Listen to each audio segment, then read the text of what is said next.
Halo, Assalamualaikum warahmatullahi wabarakatuh. Kembali lagi bersama saya. Kali ini kita akan membahas soal esai nomor 2, pretest KSNP. Baik, kita baca dulu soalnya. Serbuk padat berwarna putih diduga mengandung campuran asam oksalat H2C2O4 ya, asam oksalat, dan kalium oksalat K2C2O4 dan sejumlah pengotor yang bersifat inert. Jadi ada berapa nih campurannya? 3 ya. Pertama asam oksalat nih, kedua adalah kalium oksalat, dan yang ketiga adalah zat-zat inert. Kita nggak tahu nih inertnya ada berapa jenis zat. Yang jelas kalau ada kata-kata inert, ketika direaksikan dia tidak ikut bereaksi. Maksudnya ketika campuran ini direaksikan, yang bereaksi cuma asam oksalat sama kalium oksalat aja. Yang inert ini tidak ikut bereaksi. Next. Sebanyak 5 gram sampel padatan tersebut dilarutkan dalam sejumlah air, sehingga diperoleh larutan sebanyak 100 ml. Larutan tersebut dibagi menjadi 2 bagian yang sama banyak dan dimasukkan ke dalam 2 gelas beker masing-masing sebanyak 50 ml. Oke, jadi setelah dilarutkan jadi 100, ya dibagi 2, sama besar ya. Jadi masing-masing volumenya akan menjadi 50 ml.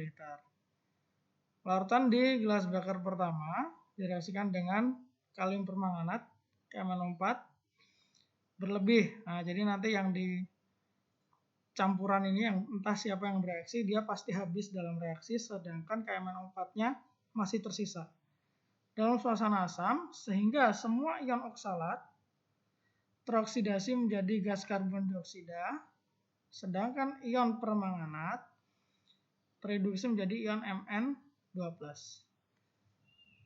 Nah, reaksinya redox, oke?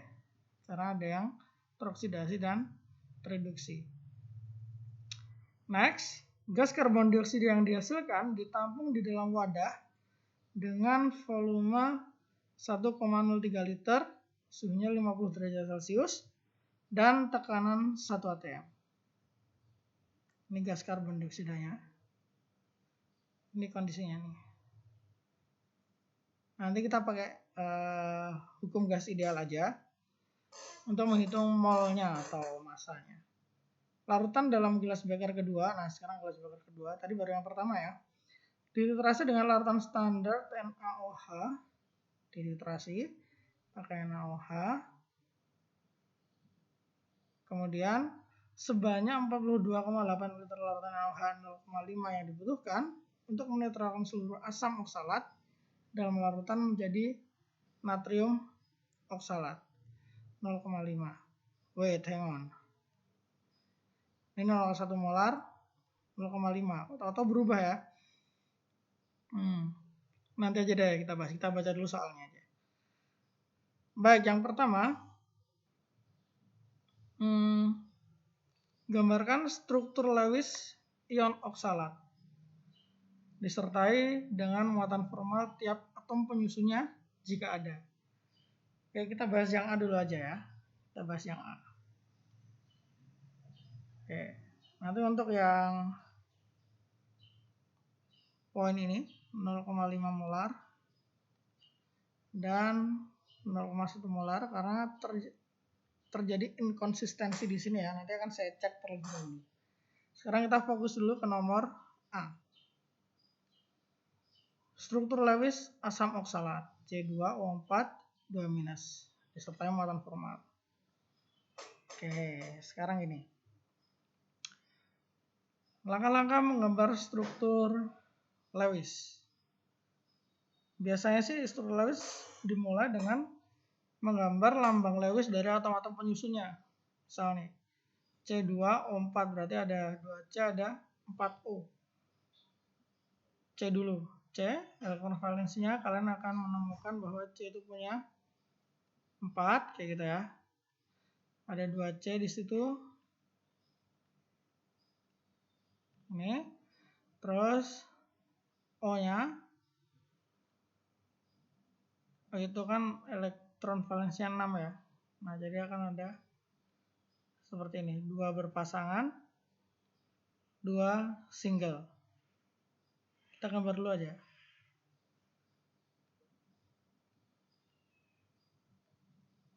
Oke.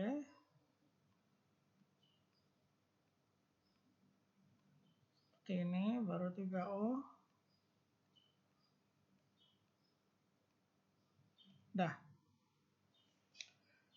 C2O4. Nah, sekarang karena strukturnya ini memiliki muatan total 2 minus, maka sebelum kita gabung-gabungkan nih, yang single-single nih, nah kita harus tahu dulu ada berapa elektron tambahannya atau ada berapa elektron yang dikurangi. Nah, karena muatannya di sini 2 minus, maka artinya dia ketambahan elektron. Berapa elektron? 2 ya. Saya kasih keterangan. Plus 2 elektron. Kemana 2 elektron itu akan ditambah? Tentunya akan ditambah ke atom yang lebih elektronegatif. Ada 2 jenis atom doang di sini, C dan O. Nah, sekarang antara C dan O, siapa yang lebih elektronegatif? Pasti yang O ya, karena yang di tabel periodik O terletak di sebelah kanan, lebih kanan daripada yang C. Maka dia lebih elektronegatif. Kita tambahkan di sini aja. Kita pakai tanda merah, artinya ini elektron yang ditambahkan. Set sama yang di sini deh. Nah, gitu ya. Nah, karena ada 2, disebarkan ya ke O. Masing-masing dapat satu-satu dulu, baru setelah dapat semua. Kalau misalnya 5 ya, 5 elektron ditambahkan berarti tambah 1, 1, 1, 1. Baru sisanya tambahkan lagi. Tapi karena cuma 2, tambahkan aja bebas ke O yang mana, tapi masing-masing satu persatu. Oke, setelah muatannya kita perhitungkan, yaitu dengan menambahkan elektron. Dan selanjutnya adalah kita menghubungkan elektron-elektron yang single. Ya, elektron-elektron yang single. Yang ini. Oh ya, sebelumnya. Karena ada 2 jenis atom ya, C dan O. Kita cari dulu siapa yang lebih banyak elektron tak berpasangannya. Elektron singlenya mana yang lebih banyak, nah dia akan menjadi pusatnya. Pusat dari struktur ini. Nah, jelas kelihatan di sini elektron singlenya sisa 1, ini 2, ini 2, ini 1. Sementara C ini 4. Nah, maka yang jadi pusat adalah C. Ya. Nah, sekarang mari kita hubungkan antar elektron singlenya. Antara O dengan C dulu. Oke. Ini kita bisa dengan sini. Yang ini, nah ada ya satu-satu ya ini ya. O-nya ini udah aman. Sisa 1 dihubungkan dengan yang di sini. Terus habis itu sini sama juga dengan caranya kayak yang di kanan. Dihubungkan dengan ini. Ini dihubungkan itu. Ini dihubungkan ke singlenya. Nah, C, masing-masing C sisa single kan? Dia udah dihubungkan aja satu sama lain. Nah, sehingga kalau kita susun ulang biar lebih rapi lagi, kita akan mendapatkan struktur yang seperti ini kurang lebih. Pusatnya C-nya kita pindah agak tengah ya sini ya. C dihubungkan dengan C. Kemudian di bawah ada ikatan rangkap berikatan dengan O. O-nya punya PeB2. Kita tulis dulu PeB2. Ya. Terus kemudian di atas punya 1 elektron O. Sini. Punya 1, 2, 3, 4, 5, 6. 6 elektron bebas atau 3 pasang elektron bebas. Nah, kita lebih rapi ya gini ya. Seret. Ini juga sama. Ini hasil dari yang di sini. Yang rangkap adalah yang berikatan sama O yang di bawah. Nah, jadi deh struktur ion C2O4. Kita cek dulu oktat nggak nih? C-nya, satu garis ini atau satu ikatan mewakili 2 elektron. Jadi kalau kita menghitung C yang bagian ini ya, ini bagian kanan, kita akan mendapati 1, 2, 3, 4, 5, 6, 7, 8. 8. C yang kiri, 1, 2, 3, 4, 5, 6, 7, 8. Oktat ya C-nya ya, udah oktat semua. Oh, yang di atas sekarang. 1, 2, 3, 4, 5, 6, 7, 8. Oktat. 1, 2, 3, 4, 5, 6, 7, 8. Oktat juga. Oh, yang bawah sekarang. 1, 2, 3, 4, 5, 6, 7, 8. Oktat. Oh, yang bawah lagi, tapi sebelah kiri. 1, 2, 3, 4, 5, 6, 7, 8. Oktat juga. Berarti ini udah benar. Nah, sekarang tinggal muatan formal nih, tiap atom penyusun. Muatan formal, gimana cara ngitungnya? Muatan formal itu adalah elektron valensi dikurangi elektron yang bebas dikurangi lagi setengah dari jumlah elektron yang berikatan. Ini jumlah elektronnya ya, bukan pasangan ya. Jadi hitung satu persatu. Oke, sekarang kita mulai dari yang C yang di sini dulu.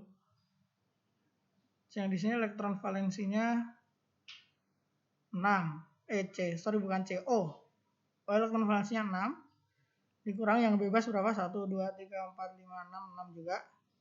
Dikurangi lagi yang setengah dari yang berikatan. Yang berikatan ada 2 elektron. Setengah kali 2. Nah, setengah kali 2 kan 1. 6 dikurangi 6, 0. Dikurangi 1, min 1 berarti. Oke, untuk yang O ini adalah min 1. Terus O yang di kanan atas, sama juga caranya. Elektron valensinya 6. Dikurangi elektron bebasnya 1, 2, 3, 4, 5, 6. 6 juga dikurangi setengah dari elektron yang berikatan. Ada satu ikatan, berarti ada 2 elektron. 1, 2, 2. Sama dengan coret. 6 kurangi 6, 0. Kurangi 1, min 1. Nah, min 1. Sekarang kita hitung C. C ya, yang di sini ya. C yang di kiri dulu. Elektron valensi C adalah 4. Dikurangi elektron bebasnya, dia nggak punya. Maka 0. Dikurangi setengah dari elektron ikatan. Berapa nih? Ada berapa ikatan? 1, 2, 3, 4. 4 ikatan berarti ada 8 elektron. 2. 8 jadi 4. 4 kurangi 0, 4. 4 kurangi 4, 0. Berarti C yang di sini punya muatan formal 0. Ya. C yang di kiri. C yang di kanan, kita hitung juga 4. Men. Elektron bebasnya nggak ada, berarti 0. Dikurangi setengah elektron yang terlibat dalam ikatan. 1, 2, 3, 4, 5, 6, 7, 8. 8. Setengah kali 8, 4. 4 kurangi 0, 4. Kurangi 4 lagi, 0. Oke. Berarti yang O kiri atas, min 1. O kanan atas, min 1. Terus C kiri 0, C kanan 0. Sekarang O yang bagian bawah. Sama rumusnya, elektron valensi 6. Valensinya O ya, 6 ya. Dikurangi elektron yang bebasnya ada 4. 1, 2, 3, 4. Dikurangi setengah dari elektron yang terlibat dalam ikatan. 1, 2, 3, 4. 4. Nah gini. 6 kurangi 4, 2. 2 kurangi 2, 0. Oke, jadi yang O sebelah kiri bawah yang rangkap ini itu 0 muatan formalnya. Bagaimana dengan O yang terakhir nih? Kayaknya sih juga 0 sih, tapi kita coba aja itu. 6 kurang 4. Karena ini ada 4, 1, 2, 3, 4. Dikurangi lagi setengah. Elektron yang berikatan 1, 2, 3, 4. 4. Oke, stret. Oke, 6 kurangi 4, 2. Kurangi 2 lagi 0. Oke, jadi 0 ya. Udah kita hitung semua. Nah, jadi kalau misalnya kita simpulkan, dibuat struktur ion oksalat beserta muatan formalnya akan jadi seperti ini. Kalau yang muatan formalnya 0 nggak usah ditulis, nggak usah ditandai muatannya. Nah, kayak gini. Kemudian ini ada O,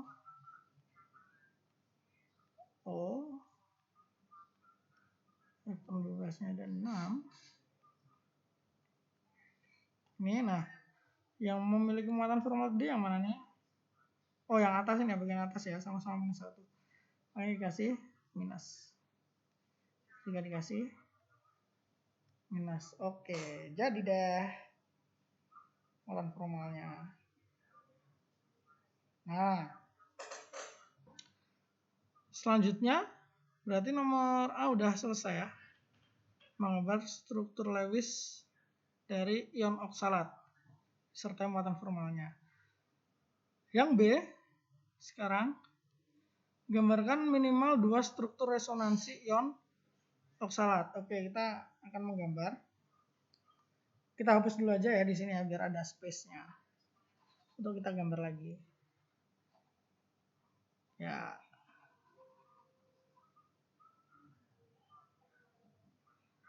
Nah, kita hapus dulu bagian ini yang sebelah kiri.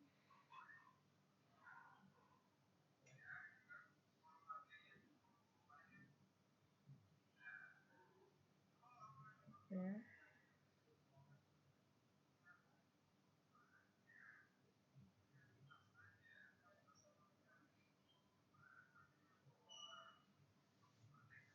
Ya. Nih.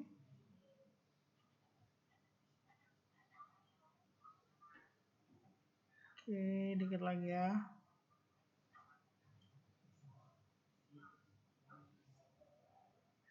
Yep. Nah.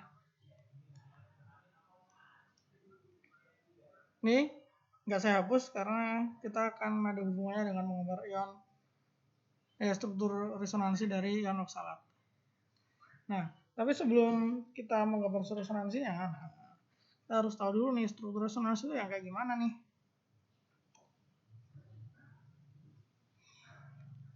Langsung saja, struktur resonansi itu adalah struktur alternatif ya. Struktur alternatif dari suatu struktur Lewis. Jadi kalau di sini struktur resonansi ion oksalat,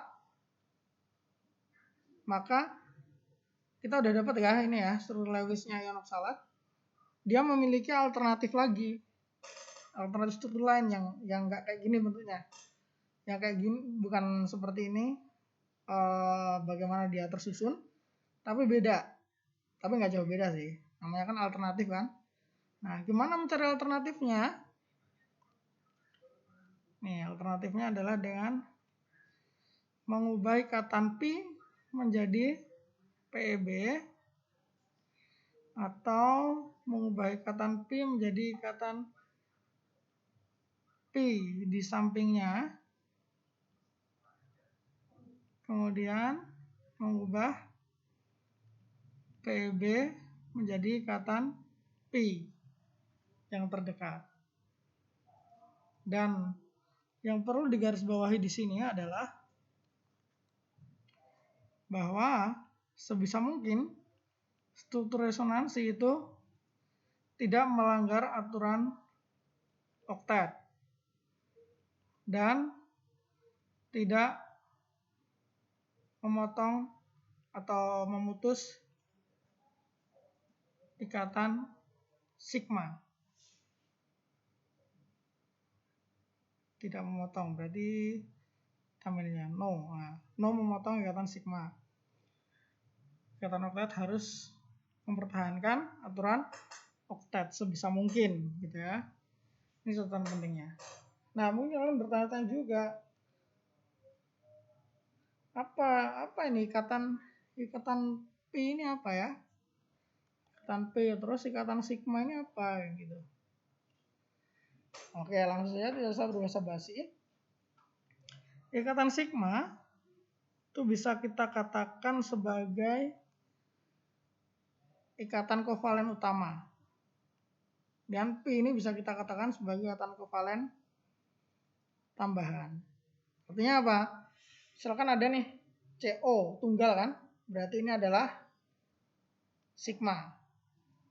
Tunggal lagi ini berarti adalah sigma. Kalau ada rangkap, berarti ada satu yang utama pasti. Sisanya siapa? Tambahan. Tapi kita tidak bisa membedakan ya, ini mana yang sigma, mana yang pi. Konsep sigma pi ini akan lebih terlihat ketika kalian belajar tentang hibridisasi. Bagaimana ikatan sigma itu yang seperti apa sih tumpang tindih orbitalnya, bagaimana sih ikatan pi itu terbentuknya secara tumpang tindih orbital, gitu ya. Jadi intinya adalah semua ikatan, mau itu tunggal, rangkap, dua, rangkap tiga, akan ada satu ikatan utama yang disebut ikatan sigma, dan ini selama resonansi tidak boleh diputus atau dipotong. Kemudian ikatan lainnya, kalau misalnya rangkap, entah rangkap 2 atau rangkap 3, itu merupakan ikatan tambahan. Nah, itu boleh tuh dipindah-pindah resonansi. Gitu ya. Anyway, mari kita lanjutkan. Sekarang kita akan menggambar struktur resonansinya. Kita akan mulai dari sini ya. Kan ini boleh P jadi PB, P menjadi P sampingnya, PB jadi P. Saya akan mulai dari yang O sebelah atas, kanan atas. Ini yang paling mudah adalah, karena nggak boleh memotong ikatan sigma ya. Ini kan satu nih ikatannya nih, ini pasti ikatan utama atau ikatan sigma. Sehingga yang bisa kita lakukan adalah mengubah PB menjadi ikatan P ini. Nah, kalau misalnya satu PB ini jadi satu PEI, jadi ikatan Pi, berarti C-nya lebih dari oktet dong. Ya nggak? Kan udah oktet nih, ketambahan satu ikatan lagi, dia lebih dari oktet. Nah, nggak boleh sebisa mungkin mempertahankan oktet, sehingga apa yang dilakukan nih, ikatan Pi-nya putus, pindah menjadi PEB. Jadinya hasilnya kayak gimana? Nah, ini lambang untuk resonansi ya. Nah, kayak gimana? Mari kita tulis. Kayak gini. C, berikatan. C. Yang atas sini jadi rangkap. Karena satu PEB berubah jadi ikatan Pi, maka sisa PEB-nya tinggal 2. Awalnya kan 3. Buat ikatan 1, sisa 2. Nah, yang di bawah jadi tunggal. Pi-nya berpisah di PEB. Jadi awalnya PEB-nya 2, dia jadi 3. Ya. Terus yang ini tetap, karena itu tidak memindah-mindah ya yang ini. Ini tetap aja. Nah, satu struktur resonansi sudah terbuat. Mungkin biar lebih enak dilihat ya. Ini kita tetap lengkapi dengan muatan formal. Kalau kalian hitung ulang lagi muatan formalnya, maka di sini akan ada minus 2. Oke, gitu. Sekarang lagi. Sekarang mana yang dipindah ya? Nah, yang ini aja dah. Sama ya caranya ya. PB berubah jadi ikatan Pi, C-nya nggak boleh melanggar oktet, maka akan ada satu ikatan yang diputus. Siapa? Karena nggak boleh ikatan sigma yang diputus, maka ikatan Pi yang diputus. Dia berubah jadi PEB. Nah, jadi kayak gitu. Dengan logika yang sama seperti yang tadi, dengan cara yang sama, kita akan memperoleh seperti ini strukturnya. Rangkap. Kemudian ini rangkap juga. Ini tunggal. Ini tetap sama. Nah, yang ini yang berbeda nih. Karena awalnya ada 2 PEB, ketambahan dari ikatan Pi, maka kita jadi punya 3 PEB di sini. Kita lengkapi dengan muatan formal, kita akan mendapatkan ini minus, ini juga minus. Oke, selesai struktur resonansi, dan ya. Untuk poin C, D, E. Mungkin kita akan lanjutkan di video part berikutnya. Sama sekalian saya mau konfirmasi di sini 0,5 molar dan 0,1 molar. Yang benar yang mana nih, 0,1 apa 0,5? Nah, gitu ya. Oke, see you. Assalamualaikum warahmatullahi wabarakatuh.